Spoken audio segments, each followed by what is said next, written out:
welcome to साहित्य सभा बड' साहित्य सभा दा आङो दिन्थिनो सानदों नोंथांमोननि सिगाङाव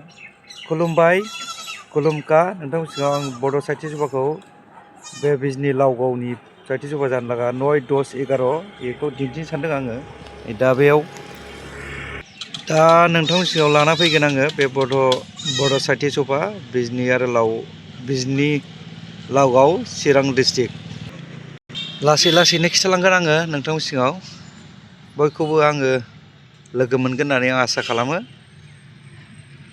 लावगाव बेयो बिजनि लावगाव डिस्ट्रिक्ट चिरां नैबेयावनो जाजोब्बाय नै स्टेजफ्रा दा आङो लासैनो खिथालांबाय थागोन गासिबो जाजोब्बाय मेन पेन्डेलखौ आङो लाना फैगोन नोंथांमोननि सिगाङाव बेयाव बे जाहैबाय मानसिफोर उन्दुग्रा दा नोंथांमोननि सिगाङाव आङो दिन्थिलांबाय थागोन मेन पेन्डेला जाहैबाय बैथिं आङो लाना फैगोन बे गासिबो फैगोन बाव इन्टारनेसनेलनि आलासिफोर नुजाफैगोन दा आङो लाना फैगोन आरो नोंथांमोननि सिगाङाव नायबाय था फैदो आंजों लोगोसे नोंथांमोनहा दा बानायगासिनो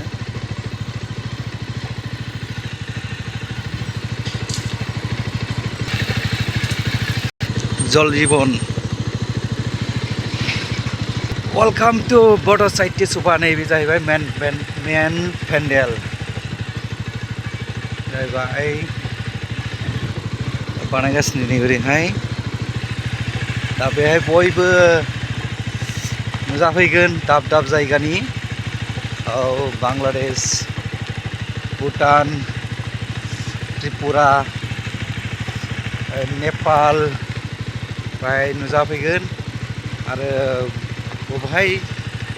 बबेहाय दं बबेनि फैगोन बेखौ आं बुंनो हाथ'ला आं मिथिगोन दा आङो नोंथांखौ बेखौ लाना फैदों बानायगासिनो नै मेन पेन्डेल बै जाबाय मेन गेट नैबे मेन लामा ओरै ससे थांनानै बैथिं ओंखाम संनाय ओंखाम जाग्रा दंजोबो ओरैहाय ना ओइ मेन नै मोनसे